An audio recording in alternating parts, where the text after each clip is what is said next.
Hello বন্ধুরা, কেমন আছো তোমরা সবাই? আজকের একটা নতুন ভিডিও নিয়ে আবার এলাম তোমাদের সামনে। ভালো লাগবে কিভাবে অ্যাকাউন্টের পেটিএম যারা ব্যবহার করো, কিন্তু তারা অনেকেই জানে না অ্যাকাউন্টটা কিভাবে চেঞ্জ করব। পেটিএম ব্যাংকের সাথে অনেক অ্যাকাউন্ট অ্যাড করা যায়, কিন্তু অ্যাকাউন্টটাকে চেঞ্জ করে আমি আবার অন্য অ্যাকাউন্ট লাগাবো। ধরুন 2-3টে অ্যাকাউন্ট আছে, একটা অ্যাকাউন্টকে পাল্টে আরেকটা অ্যাকাউন্ট কিভাবে যোগ করব সেটা নিয়ে বিস্তারিত আলোচনা করব। মনোযোগ দিয়ে দেখবে। আর যারা যারা আমার ভিডিও দেখছো, ভালো লাগলে লাইক করবে এবং সাবস্ক্রাইব করবে, নোটিফিকেশান চালু করে দেবে। তা করে আগামীতে যত এই ধরনের রিলেটিভ ভিডিওগুলো আমি ছাড়বো, তোমরা আগে দেখতে পাবে এবং শেয়ার করে দেবে আরও বন্ধুরা যাতে দেখতে পায়, জানতেও পারবে কিভাবে চালু করতে হয়, কিভাবে কাজগুলো করতে হয়।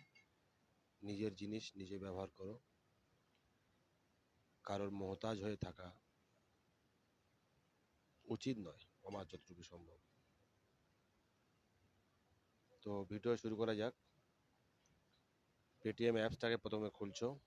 এই দেখতে পাচ্ছ আমার পেটিএম, আমি শুরু করছি নতুন থেকে আবার। এই পেটিএম অ্যাপসটাকে খুললাম। খোলার পরে দেখতে পাচ্ছ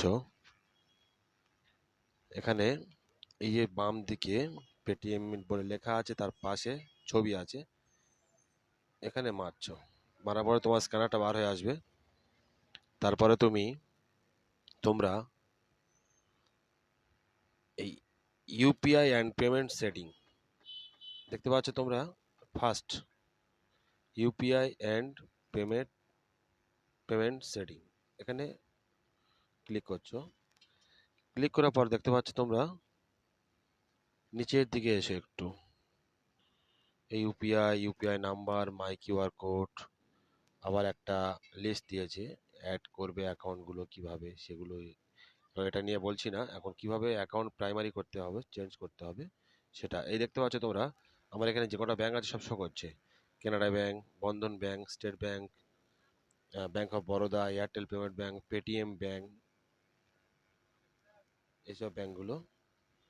এই ব্যাংকগুলো মনে করো আমি আমার এয়ারটেল পেমেন্ট ব্যাংকটাকে সেটিং করতে চাই। এয়ারটেল পেমেন্ট ব্যাংকটাকে প্রাইমারি করব। এয়ারটেল পেমেন্ট হাত মারলে, ক্লিক করলে, করার পরে এখানে সেট অ্যাজ ডিফল্ট এটাকে ক্লিক করে দিচ্ছ। দেওয়ার পরে এখানে একটা বোর্ড চলে এলো, চেঞ্জ ডিফল্ট ব্যাংক। তুমি কি অ্যাকাউন্ট চেঞ্জ করতে চাও? তাহলে আমি তো অ্যাকাউন্ট চেঞ্জ করতে চাই, এটাকে ইয়েস করে দিলে হয়ে গেল। এবার যতজন মানুষ টাকা মারবে আমার নাম্বারে, আমার এই এয়ারটেল পেমেন্ট ব্যাংকেতে টাকাগুলো ঢুকবে সব। এই ছিল খুব সোজা প্রসেস, খুব ইজি প্রসেস। তোমরা এইভাবে নিজের কাজগুলো নিজে নিজে করে নিতে পারো। শুধু এটুকু তোমাদেরকে শেয়ার করার ছিল, তাই ভিডিও এখানে শেষ করলাম।